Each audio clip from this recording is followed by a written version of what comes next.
Saudações acadêmicas, sejam todos bem-vindos ao Espaço Café Filosófico. Para o dia de hoje, contamos com a presença do Dr. Nelson Antunes, que desde já o saúdo. Seja bem-vindo, doutor. Obrigado. Para dar início ao nosso café, vamos dar continuidade ao tema anterior, que é a guerra russo-ucraniana, com destaque para o impacto nos movimentos migratórios, desafios e perspectivas. Para início de conversa, eu gostava de saber do Dr. Antunes como é que nós podemos descrever a questão das migrações no contexto do conflito russo-ucraniano. Antes de mais, queria mais uma vez saudar o pessoal que nos assiste. É algo desafiador falar dos movimentos migratórios no contexto do conflito russo-ucraniano, porque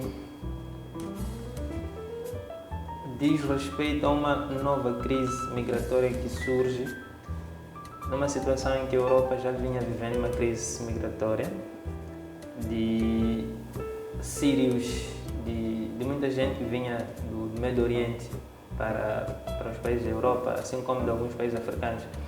Acho que já vimos muitas reportagens de naufrágios e tragédias que ocorreram ao longo do Mediterrâneo.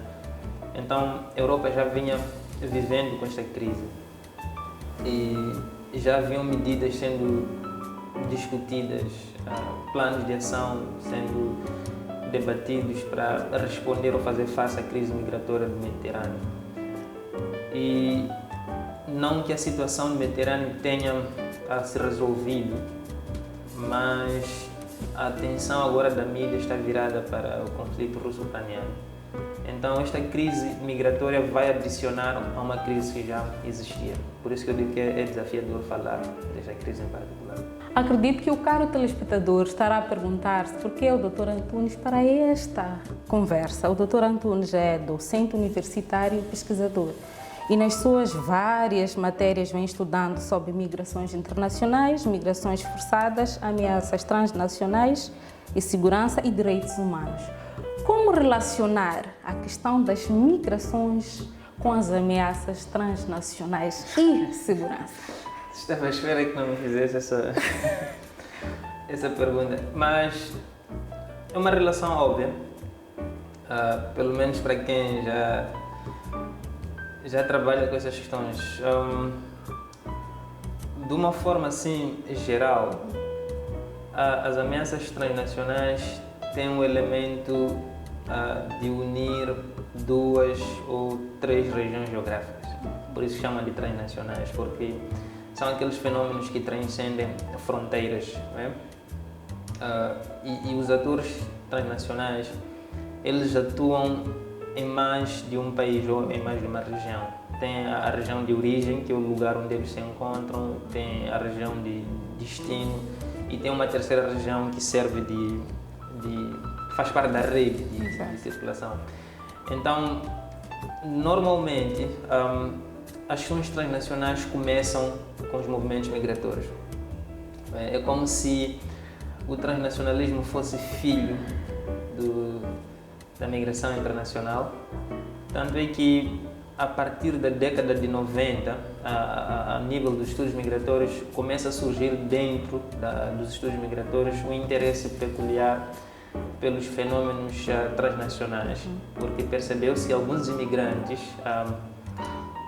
quando saíssem do seu país de origem para o país de destino, eles não se limitavam apenas em estabelecer suas vidas no lugar de destino. O que acontecia é que, ainda que permanecessem lá, eles mantinham contato com suas regiões de origem e ainda criavam conexões para se conectar com as outras partes do mundo. Então, o transnacionalismo surge exatamente dessa multiconexão que os imigrantes vão estabelecendo entre o lugar de origem, o lugar de destino e outros lugares.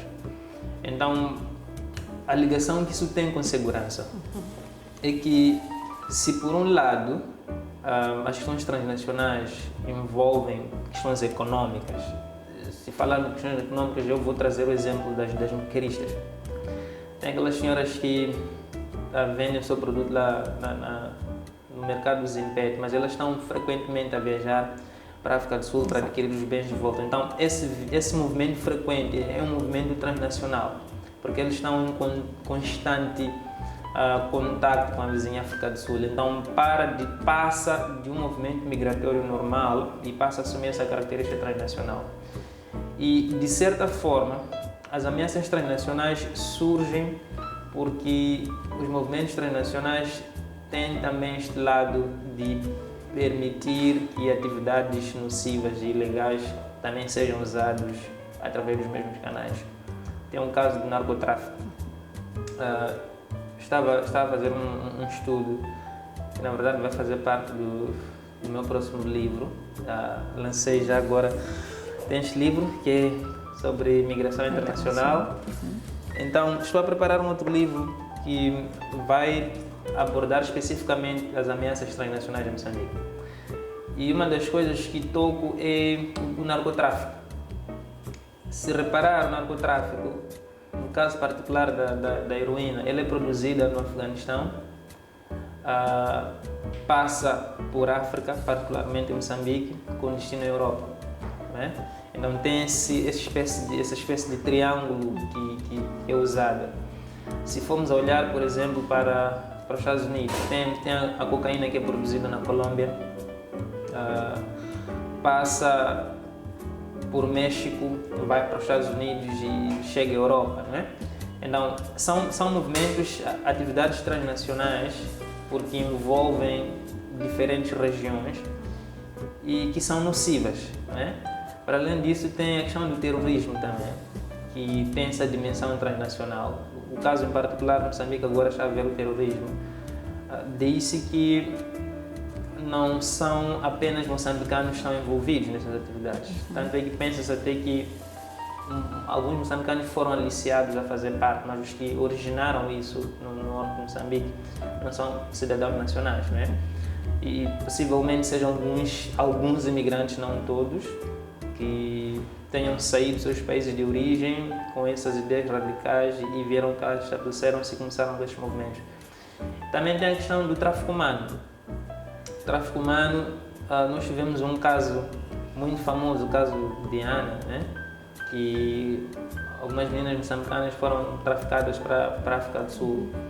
Mas, se olharmos, por exemplo, para o mundo todo, existe esta rede de crime organizado que vão para as regiões pobres, aliciam pessoas e traficam pelo mundo todo. Isto acontece em África, acontece na América Latina, acontece no Sudeste Asiático e assim por diante. Então, o transnacionalismo tem esse lado obscuro que permite que agentes mal intencionadas aproveitem-se dos movimentos migratórios e comecem a praticar atividades nocivas. Então, se torna numa ameaça, consequentemente tem ligação com segurança, porque segurança tem a ver com o estudo de ameaças. Então, certo. No caso específico da Ucrânia, nós todos os dias, através de várias notícias, conseguimos perceber que muita gente está a sair das suas zonas de origem, nesse caso, da Ucrânia, e vão espalhando-se pelo resto do mundo. Como é que nós vamos trazer esta questão da segurança para os países de chegada?